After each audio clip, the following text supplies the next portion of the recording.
To waste, to destroy our natural resources, to skin and exhaust the land instead of using it so as to increase its usefulness will result in undermining in the days of our children the very prosperity which we ought by right to hand down to them, amplified and develop. Resources are very limited on Earth, and sustaining 7 billion lives depending on those same resources is a clever work. Thus, we present to you the various methods of managing these resources.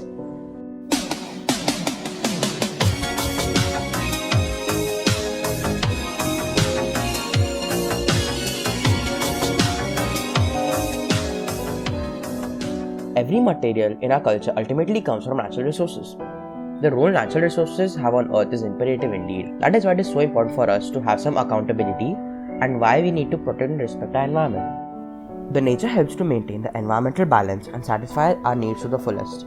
A wide range of industrial material and biological material from plants and animals directly or indirectly are used in production and manufacturing of medicine. Natural resources are getting scarce with the increasing population, so it is essential to conserve them. This empowers us as well as our future generation to utilize the natural resources to its full extent, and they also play a vital role in economic development of the country by enriching agriculture, trade, imports, exports, etc. Forests are the predominant terrestrial ecosystem of Earth and are distributed around the globe. They vary in composition and diversity. Forests provide an array of benefits to human societies above and beyond their pivotal roles as habitat and environmental regulators in natural ecosystems. These benefits are often described as resources that people can draw upon for fuel, lumber, and recreational or commercial purposes. Forests play an important role in balancing the Earth's carbon dioxide supply and exchange, acting as a key link between the atmosphere, geosphere, and hydrosphere. Tropical rainforests, in particular, house an immense diversity of species more capable of adapting to and therefore surviving changing environmental conditions than monoculture forests. They also provide opportunity for recreation and ecosystem research.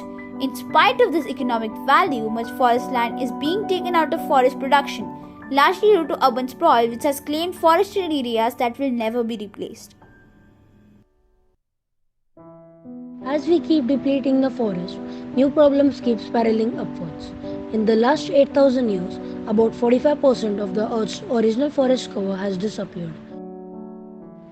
The most important factors associated with the decline of forest biological diversity are of human origin, and so conserving forests becomes a very important factor. First, regulated and planned cutting of trees should be held using methods like clear cutting, selective cutting, and shelter wood cutting. Second, forest fires should be controlled. Third, reforestation and afforestation should be brought into practice. Fourth, check over forest clearance for agricultural and habitation purposes should be held regularly. Fifth, the forest should be protected either by use of chemical spray, antibiotics, or by development of disease-resistant strains of trees. Land is an important natural resource that must be protected and conserved for our own survival. Land degradation occurs due to clearing of land for cultivation of crops and other uses, depletion of soil fertility and soil organic matter due to continuous cultivation without adequate application of nutrients, overgrazing of pastures and communal lands, cultivation of steep slopes without adequate erosion control measures. A few methods to preserve land resources are afforestation, proper management of grazing and wastelands, control on unrestricted mining, proper treatment of industrial effluents. Along with preservation, it is very important to conserve land resources as well, avoid salinization, proper adaptation of land capability, classification for its specific use, totally banning the use of any material that pollutes or harms the land resources, awareness at the lowest level to the people so as to widen the people's knowledge about land resources, its importance and conservation necessity, proper policy formulation at national level and global forum to guide land resources. What if coal and petroleum never existed? If coal and petroleum never existed, then the world would have gone 1,000 years back. If there is no coal, generation of electricity will be less comparatively to today's world. It will be very difficult for us to transport because most vehicles depend on petroleum, Many byproducts of petroleum will not be produced, which will lead to loss in many fields. Let us see how to preserve these fuels. First, switch to renewable resources. Second, use LPG or CNG instead of coal. Third, use electric cars and motorcycles and use bicycles or go by walking if you want to go to nearby areas. Always use it effectively and efficiently to conserve coal with the respect of needs of future generations. Water is one of the most essential needs for life. About 0.3% of the water resources in the world are usable. Water shortages already exist in many regions with more than 1 billion people without adequate drinking water. Water and water resources are very important for maintaining an adequate food supply and productive environment for all living organisms.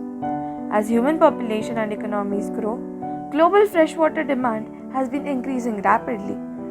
In addition to threatening the human food supply, water shortages severely reduce biodiversity in both aquatic and terrestrial ecosystems.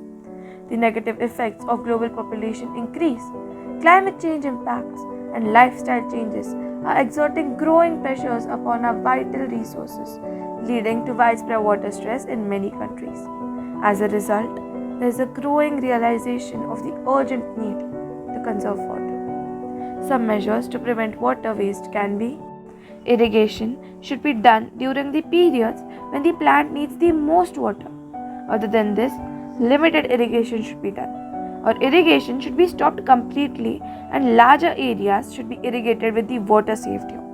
In order to meet the water needs of the increasing population sufficiently, water basins should not be occupied with settlements and industrial facilities.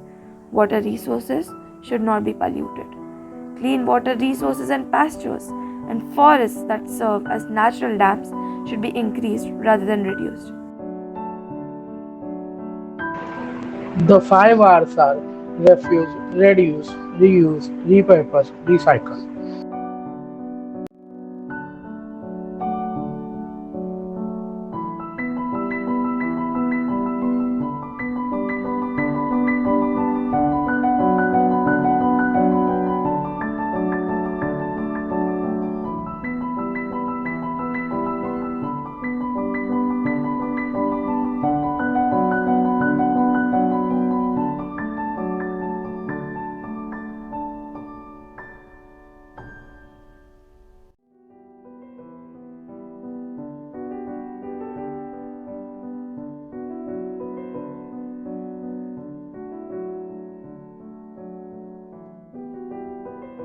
Managing sustainable development begins at the planning stage of the plan, do, check, improve management cycle. It involves considering interrelated environmental, economic, and social effects, and considering policy and program objectives over an intergenerational time frame. This integrated and long term approach is a particularly challenging aspect of managing sustainable development. It includes analytical skills such as cost benefit analysis and multi criteria analysis that integrate environmental, economical, and social considerations. Techniques such as foresight analysis, transition management, and modeling that consider time horizons of decades rather than a few months or years, and reliable science and evidence based information, including performance indicators. In the end, we should remember that humanitarian response, sustainable development, and sustaining peace are three sides of the same triangle.